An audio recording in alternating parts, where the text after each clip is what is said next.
Alright, what's going on guys? So today back with another install mod.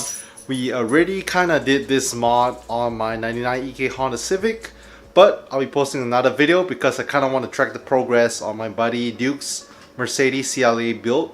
So I already gave the car away. It's not on my car, but it'll be on my buddy Duke's 2014 Mercedes CLA 250. So he's been doing small little subtle mods. Again, I don't know too much about European cars. I'm all about the Japanese cars, but it's always exciting to see a fellow friend, you know, starting from scratch and putting on mods to his car. Really subtle stuff. So far he has, you know, a little bit of vinyl wrap, vinyl stripes here and there on the car on the outside, and then he also recently did a muffler delete. So today we'll be installing some extended lug nuts as well as spacers. So he has the AMG wheels since he has the AMG package on his Mercedes CLA. So with the spacers, it should look pretty flush fitment, and yeah, so I'm pretty excited. Small mods, but you kind of change the appearance of the car to make it have a slightly nicer stance.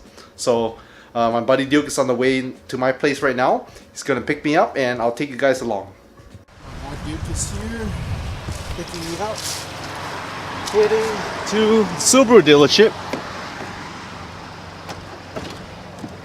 Oh, fancy. What's up, bro? Damn, check out Min's friend's car. Wide body BRZ with some nice Ford stars. So we have the buddy Min over here. And he has his tools, so we decided. So actually, Subaru dealership was gonna close, so we didn't get to do it at the dealership, but we'll do it over here at Mikasa. So there's enough lighting. So we're just gonna jack the car up, fit the spacers on out here. So basically we are installing spacers both front and rears. What do you know what dimensions they are, dude? I'm gonna put 20mm on the rear and then 15 on the front. That's it? So 20 millimeters in the rear and 15 millimeters up front. So he's not trying to go for something super aggressive yet. Right now he's keeping the stock AMG wheels, like I was saying, so they look pretty nice already, but he just wants a little more poke, so that's what we're gonna do. For German cars, I'm not sure if it's all German cars, but for Mercedes you need extended lug nuts. It's a little different from Japanese cars, so because of the spacers, the lugs not gonna fit, so he bought some extended lug nuts as well.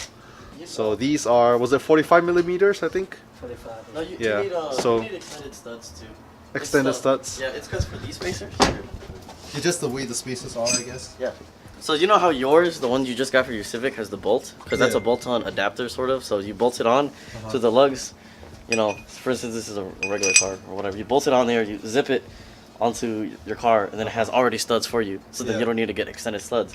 But when it comes to these, if it was like, because of the way of these studs, they're not on the rotor or whatever. I mean, still on these cars too. Oh, really? Yeah. So if I were to add it to this, you know, so then it would be just that. So what would you have to do is beat out all of the original studs and get super long extended studs. I don't know how to install those because how I'm used to installing them, I would kind of curve it in between. Cause so for instance, this is your hub, right? Your wheel hub. The rotor would sit on top. Yeah, the rotor would sit on top, and you would take it off, and then the studs sit like this. So what would you do is, for instance, if they break, you would have to literally hit it out, because there's a like, see this little part? Yeah. It's kind of like it, and you get like a little spacer, and you like get a lug nut, and you shoot it, and then it pulls it in, and it's really tight. So when one breaks like in half or whatever, you have to beat it out literally, and it falls out this way. But there's only like this much of space. You know, so I don't know how to get those like super long ones people do. Like drift cars, whatever, they have super long ones because if they break, well, they have if it breaks. And yeah. Okay. So, these are 17 millimeters to go ahead and break the lug. So we're probably gonna start with that. You want to do the rears first? Or yeah. Rears. Okay. So the last time we tried to break the lugs with the, I guess pretty much with a breaker bar, it didn't work. So me and got them big boy tools. Yeah, you know. He has an impact gun. You know, I feel like impact gun is one tool I really want to get, but it's kind of expensive. Yes, this was very expensive. Like what? $1,000? The kit was. It was close. It was like like $800 or something like that, but with the battery and charger. Oof. But this is like I use it every single day, so it kind of justifies. But you don't have to go like snap on. You can go to like Home Depot, get you a DeWalt one or a Milwaukee one. It gets for like $200-$300, and you call Really? it. Yes. For an impact gun? Yes, like a half-inch one like this. Cordless or non-cordless? I mean, whichever. To be honest, this is just an electric half-inch volt gun. I think. Is it more expensive with electric or not really? I mean, it's the same, to be honest. Okay. Well, not really, because this is an electric one, so you need a battery and a charger, which increases it a little bit. But for instance, if it's like an air one, you need an air compressor. Yeah, because I just want something like that, so if I ever want to go sell wheels, straight wheels is real easy and fast. Yeah. Go to like Home Depot, DeWalt, Milwaukee, whatever. $200-$300? $200-$300. That's not too bad. Make Okay. sure it's a half-inch one. Half-inch one, at least Okay. like 19 or 24 volts, and you call it a day. Okay. I keep thinking they're $1,000. I'm like, nope, Yeah. I'm not buying an impact gun. Yeah. You don't have to do that. Like, this was very expensive because of the brand. Snap-on, yeah. But like, it's not that great, to be honest.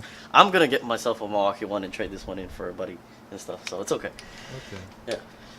So come on, jack it up. So these are the 20s for the rear. There we go. 20s, big boy. Yeah, there we go. Okay. The rears come right off. So right now we're just taking off the rears first. 17mm. So we just check out the car, take off the wheel. I'm gonna slap on the spacers, and it should be pretty simple.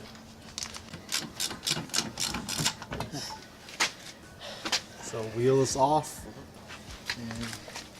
and slap on these spacers. Those are the big ones, right? Yeah. You just gotta line the holes. Basically, So Oh, yeah. 20mm spacers. Look at the difference in bolts. So those are 45mm. These are 27s. So with these spacers, you put the spacers on first, slap the wheel back on, and then align the bolts accordingly. So it's kind of difficult. It depends on the car. Yeah, I don't know how to work with these cars. Don't look at me. I'm not a professional. Okay. What's the hardest thing? It'd be better. So we found another way to put it. So slapping on the spacers from the back of the wheel, And maybe this is harder. putting the lugs, so it makes our life a little easier. Where's it at? Where's it at? Sorry.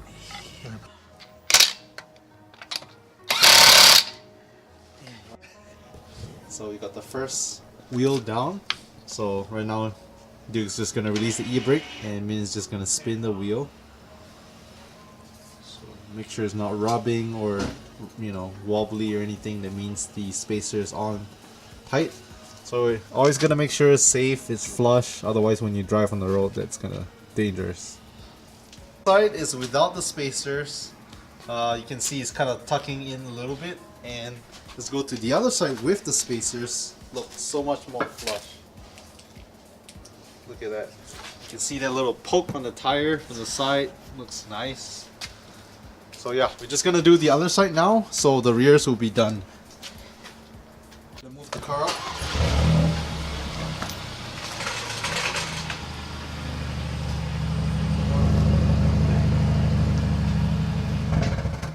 Alright, so I'm back in the house. You guys saw we just did the rear spacers on my buddy Duke's 2014 Mercedes CLA 250. So fitment looks much better.